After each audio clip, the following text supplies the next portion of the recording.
Welcome back, day 16. Glad you're back on my channel. We got a couple things to cover today. Still waiting on the water to get perfect where it needs to be at. So we're going to cover just a couple of things that you should probably be in the know about while you're setting up a saltwater tank. First thing I want to go over, salinity. What is salinity? Salinity is how much salt there is in the water. Now, there's a couple different ways to test salinity, but the best way is with a refractometer.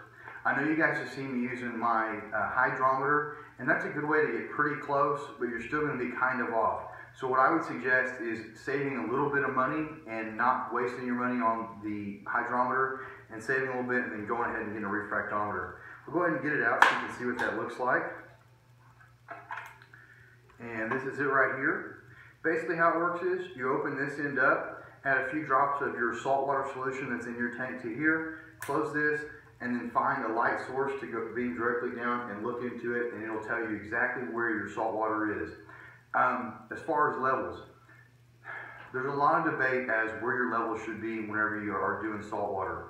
Generally between a 1.020 all the way up to a 1.028 is a pretty good place to be. Now, depending on what kind of fish you're cultivating and putting in your tank, the level could be higher or lower. If you're in like the Red Sea or something, it's a little bit saltier there, so you might be using a little bit higher salinity, but it's a good gauge of 1.020 all the way up to 1.028.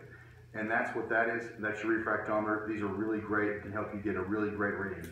Okay, something else I want to cover real quick, lighting. We've talked about lighting, how you should leave your lights off while you're curing your tank and while you're getting your water cycle started, nitrogen cycle started. But what do you do once you have your lights hooked up and they're running all day? A good easy fix is having a timer like this. With this timer, I can set what time of day it is, and then I can set what times I want my light off and on. If you have a dual powered LED light like I do that has the blue color as well as the daytime color, a good rule of thumb is 1 hour in the morning, 6 hours of daytime light, so the 1 hour in the morning of blue light, 6 hours of daytime light, and then 1 hour in the evening of blue light.